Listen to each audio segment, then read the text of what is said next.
Hi guys, this video is to create a new Django web application from scratch and publishing it to web service like Heroku, AWS or Azure. To do that, you need basic requirements such as Python, pip, Anaconda to create an environment, and Docker to create an image, and a web application such as AWS, Heroku or your Azure.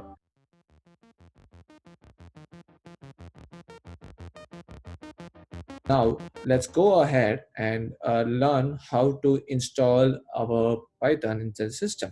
So when you click the python.org downloads, you will see download button where you can import the file and install it in your system. For Mac users, it's pretty simple. Once you click it, the installation proceeds with all the packages required for Python. For Windows users, it's a little bit tricky. Sometimes the pip is not installed along with it.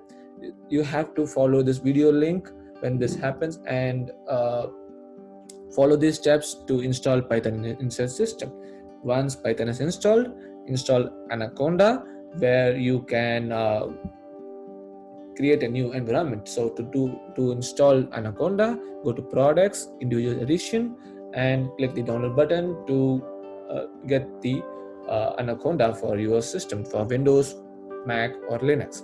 Once you have installed them, you can verify its installation by going to the terminal. So to open terminal using Mac, you can do command space to get the terminal, and when you go there, so when you open the terminal, you're gonna check the Python version. So my Python version is 3.7.4. So as we have installed Anaconda, we can create a new Conda environment with the latest version of Python version. So let's say Conda create -n, it's a flag to create a new environment, web app. Then equal to 3.8. Once you have hit the command, it's gonna create a new environment called web app, and it's gonna install Python with the latest version 3.8. You can see that it has given the command conda activate web app. Now when you do that, the web app will be activated. You can see that it has switched from base to the web app. Now let's go ahead and see the Python version inside the. So you can see Python 3.8.3 has been installed. When you do pip freeze, you can see that it's empty. It's just the certificate. So now we have to install Python. We have to install Django inside our system. Pip install Django. Django comes as an application along with SQL, ASGRF, and PITZ. So it's going to install together in a package. Once the installation is done, we can verify its installation with using pip freeze. You can see that this has been installed now. Now let's go ahead and start a new project for Django. To do that, you have to enter Django admin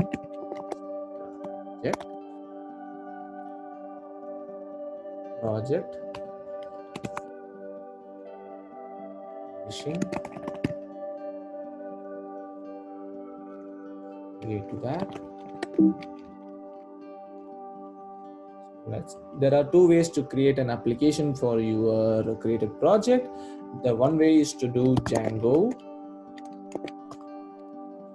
admin start app application 1. Any application you can name it as application. I'm naming it as application 1, and it will be created. You can see verify that ls for Mac users and dir for Windows users. You can see the application 1 is created. This is one way to create an application. The other way is to use manager.py and create it.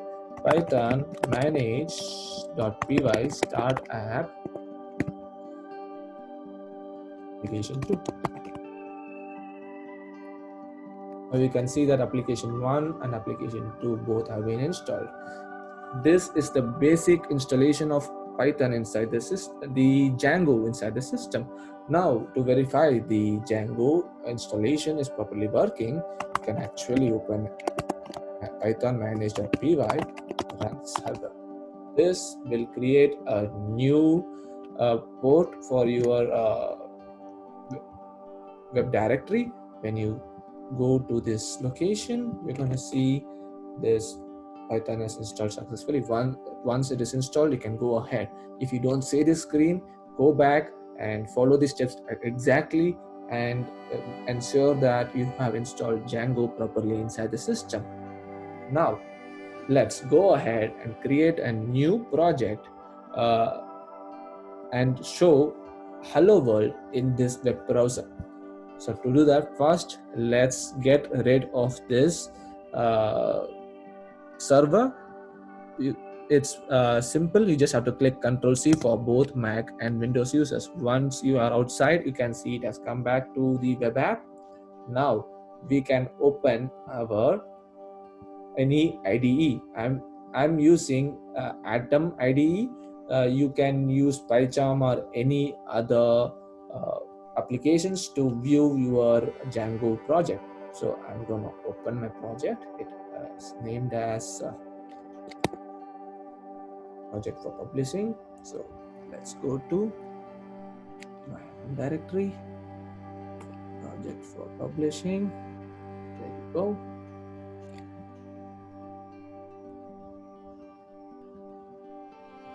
You can see the structure.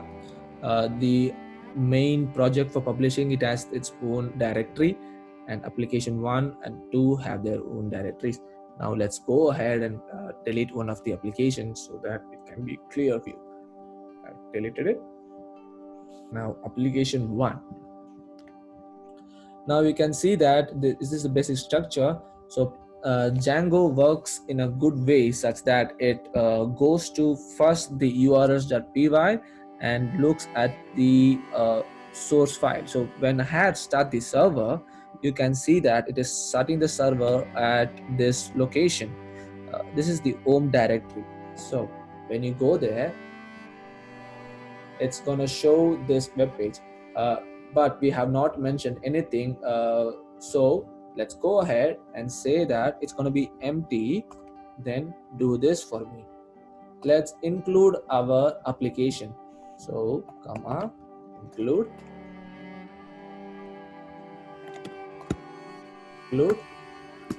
application 1 dot urls. So this is basically gonna navigate to application 1.urls once it sees the empty directory. Now let's go ahead and create an urls.py inside our application 1.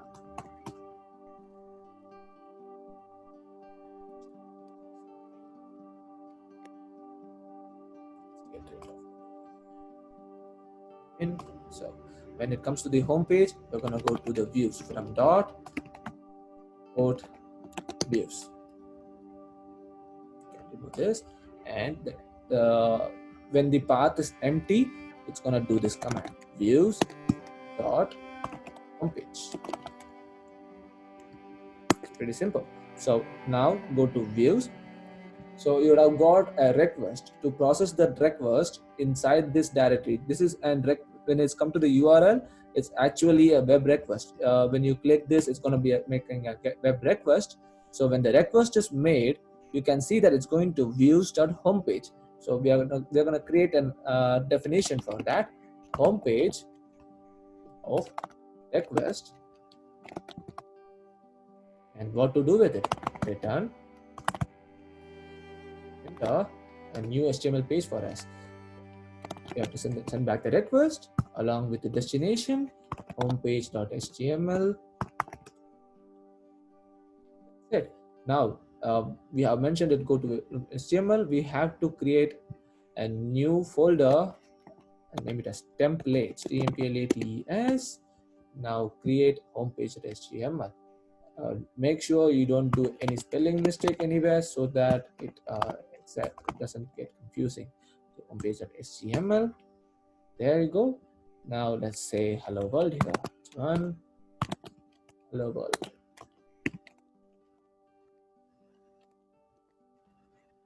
So let's go ahead and start this server back again.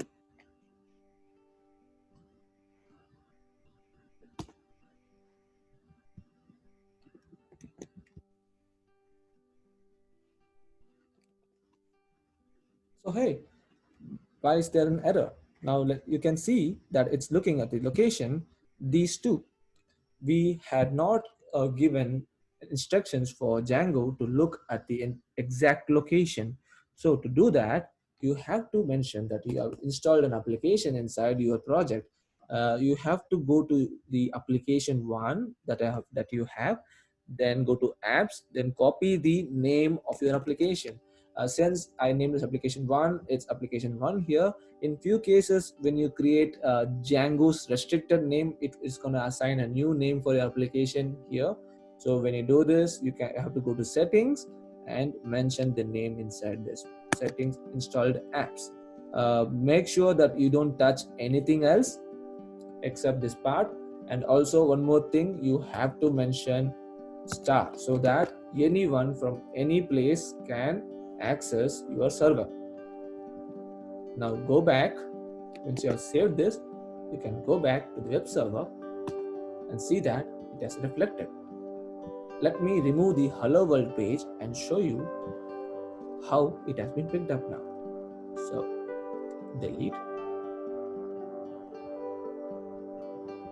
Now refresh.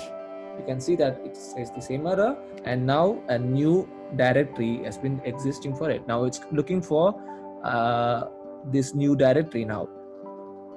Templates, application one, templates on the HTML. Since I removed it, it's looking for it back again. Let's go ahead and get it back.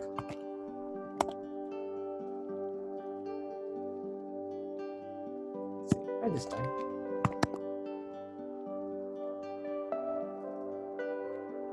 There you go. So this is the basic installation and execution of your Django code.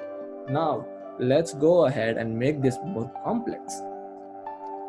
Let's for fun create a Facebook web page inside your own in your own request. So let's go and get its new page source. Copy and go to your HTML page. Simply paste it and save it. You can see that the entire Facebook page loads inside your Django application. Now let's go ahead and Dockerize this and publish it to your Heroku web page just for fun. Hi guys, due to time limitation we have split this video into two parts. So what's the second part? To know how to publish the created application into Heroku and also how to use Docker. Thank you very much.